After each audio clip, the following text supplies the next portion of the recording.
Something colossal is rising from the mountains. A building so large it has its own power grid, its own water supply, thousands of machines that cost more than a fighter jet, each. What gets made there is so scarce right now that retailers are limiting how much you can buy. And I bet you've never heard of the company building it, but today they control the most critical supply chain in AI. Every GPU NVIDIA ships, every model you've ever used, every data center being built right now. Whether you know their name or not, you're already paying for it. And it's getting worse and worse. I am a chip design engineer who spent over a decade in semiconductor industry, and this story is unlike anything I've ever seen. And everyone should understand what's happening, because the future of AI and the global economy depends on this. This story starts with the thing sitting in your pocket right now. Your phone, your laptop, your next upgrade. All of that costs more than it should, has less memory than it was supposed to. Simply because one of the biggest memory companies on Earth killed its entire consumer product line, because they had something far more valuable to sell. The greatest irony of the AI boom that we are building the most powerful AI models in human history, but it appears that soon we won't be able to afford the devices to use these models. But to understand how we got here, we have to go back. And it all starts with a fire. The year is 2012. A fire tears through one of the most advanced semiconductor factories on Earth. The kind of fire that destroys clean rooms worth billions. Months of production gone. Overnight, the stock collapses. Customers start calling competitors. Orders get cancelled. Debt accumulates. The industry watches. Nobody moves to help. The government steps in with emergency loans, the kind you only need when the alternative is disappearing entirely. With a destroyed fab, vanishing customers, and a mountain of debt, it looks like it's over. But fast forward to today, and this same company holds the entire AI industry in its hands. You know Samsung, you know TSMC and Intel. SK Hynix has been running the memory world while everyone else got the headlines. This is the second largest memory company on Earth, and for the most of its existence, living entirely in someone else's shadow. Same country, same industry, similar products, but always second. Nearly bankrupt in 2012, written off, not even worth acquiring. And yet, while the whole industry was chasing processors and GPUs, SK Hynix made one bet that the rest of the industry considered too niche, too risky, and too expensive. They bet everything on a technology with no real market yet, that most engineers consider too complex to build at scale. The breakthrough technology that the world would not need, until suddenly it needed nothing else. To understand the genius of the bets they made, we first have to remind ourselves what the memory actually is. Every device you've ever used runs on two kinds of storage. Your SSD stores your photos, your files, your operating system, everything that survives when you turn the power off. And DRAM, random access memory, the place where everything active lives right now.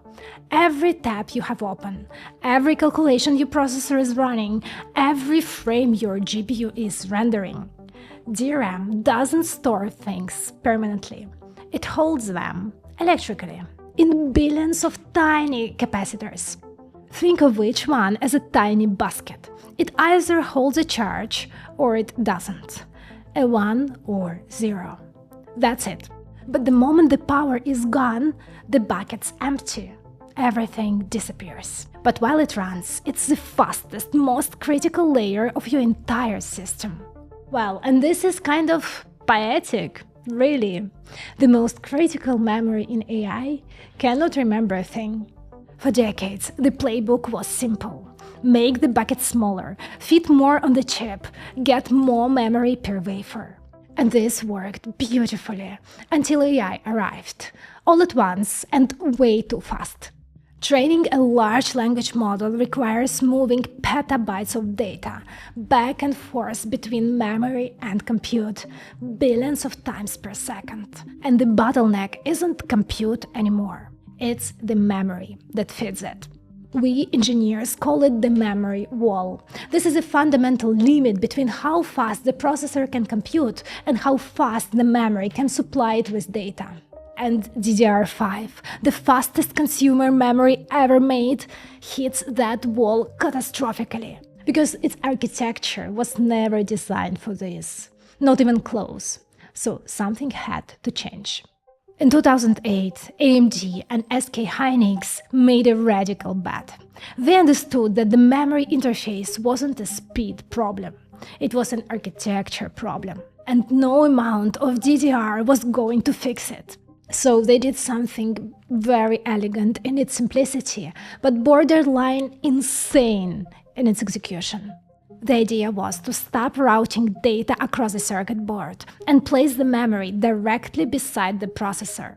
Not closer, adjacent, essentially touching. Well, the math was compelling, for sure. But manufacturing was somewhere between extraordinary difficult and impossible. But Hynix decided to build it anyway. At the same time, Samsung was chasing Apple.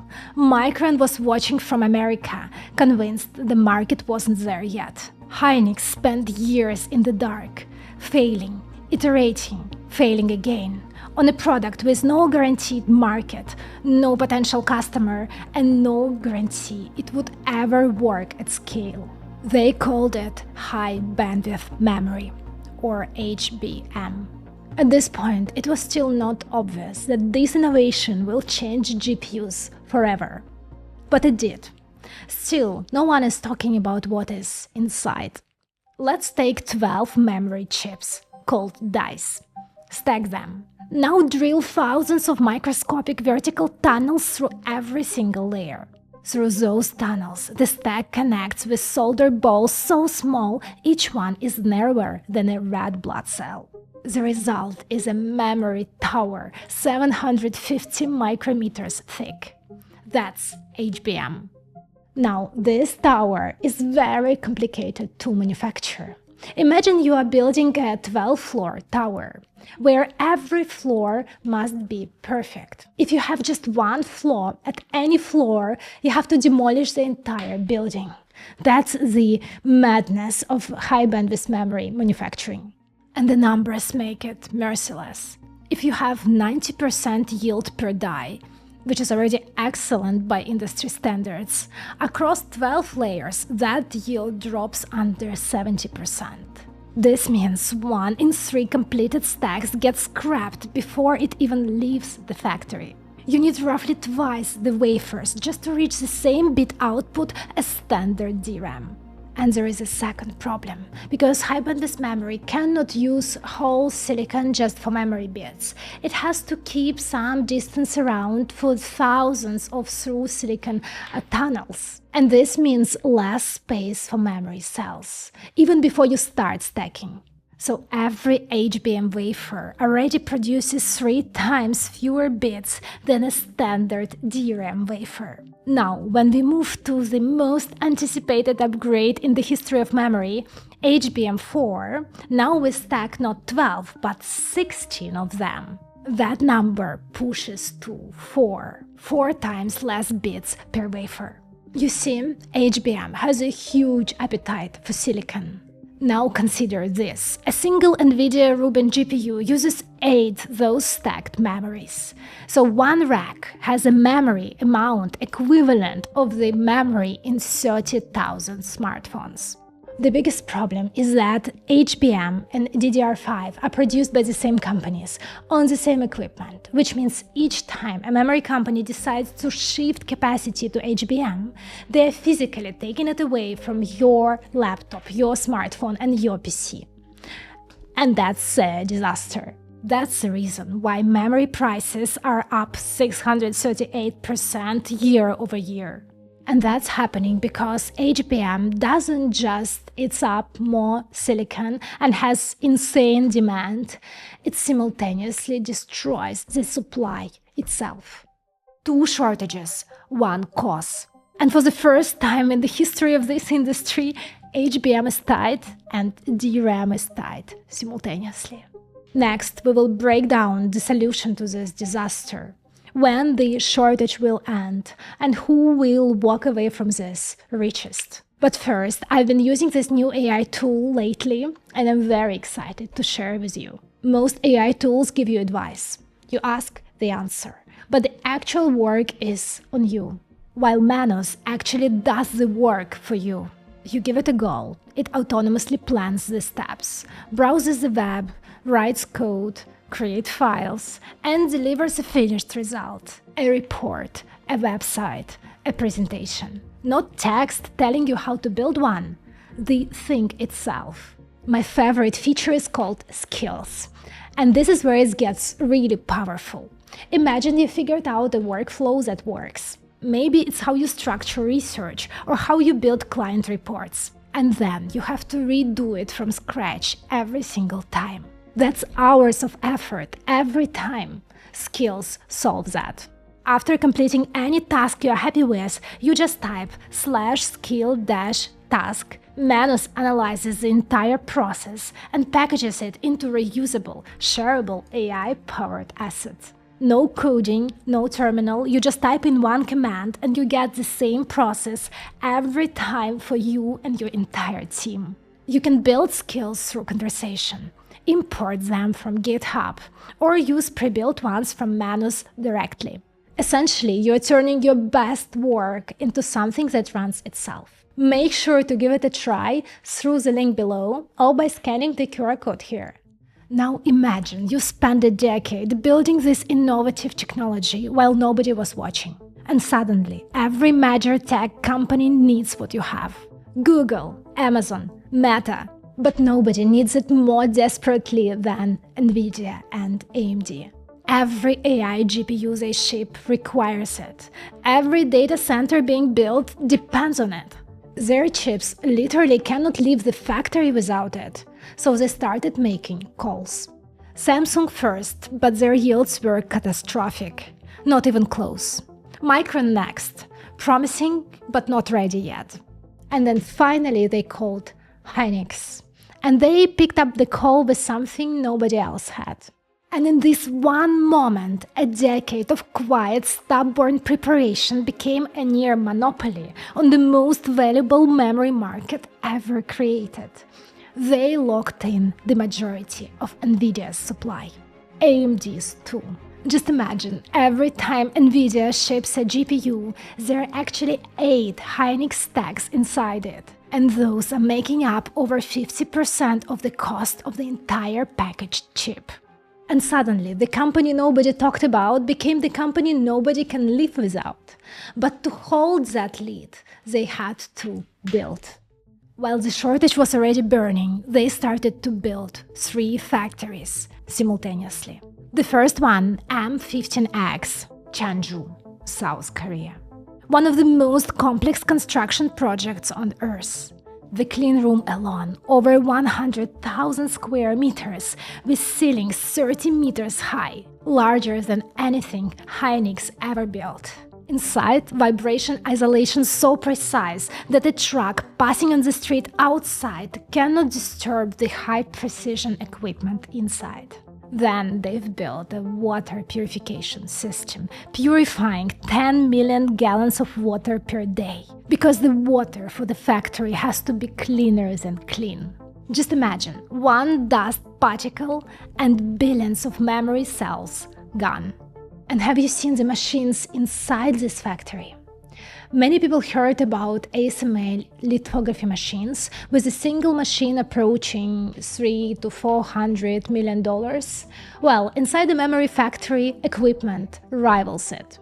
This is the TC Bonder, a machine that can stack one die on top of another with heat and pressure.